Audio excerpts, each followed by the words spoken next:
Hi.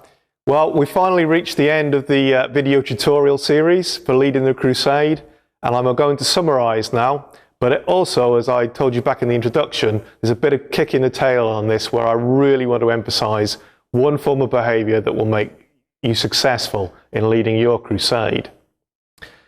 So remember that 5-step process. Set the objective, make it clear, make it simple, make it ambitious, and make it just one objective. Don't complicate it.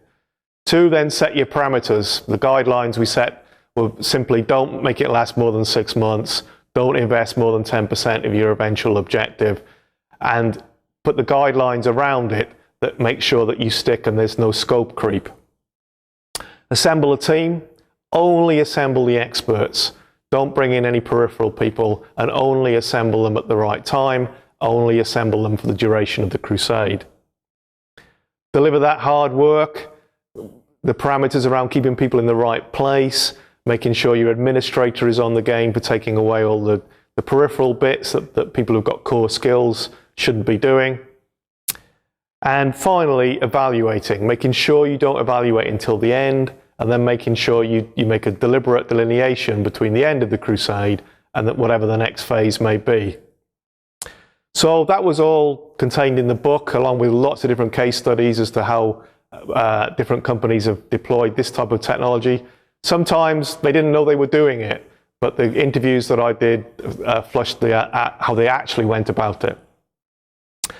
So my impact point, if you like, the leader of the crusade, the actual leader, probably the person that's watching this video, you need to be the impact player. Don't get yourself so involved in the detail or indeed in the administration that you fail to have an outside view and you come in and make an impact. I've seen examples where people have tried to do the administration roles whereas being the leader, and it never works. Leave yourself free to focus on those what I call pivot points, where the practices of the crusade need to change, or free to take where the barriers come in and everybody gets stuck to move the project on towards its objective.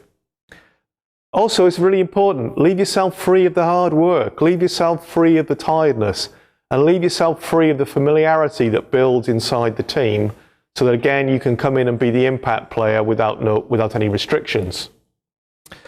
That last bit I'm going to repeat. Leave yourself free of the team dynamics. You're the leader of the program. You need to be ever so slightly aloof so that you can make those decisions and you can make the difference when you do get involved with the team. The team should look forward to your impact, not have you there every day. And finally, the key attribute of a leader crusade is that recognizing when the time is there to interfere. The time to get involved is when things slow down a little bit, when the barrier comes, where there's a change of direction needed. So in recognizing where that time is to come and make that impact, that's what you as the leader of the crusade need to be all about, and what will separate you from other people who are just managing a project. Good luck.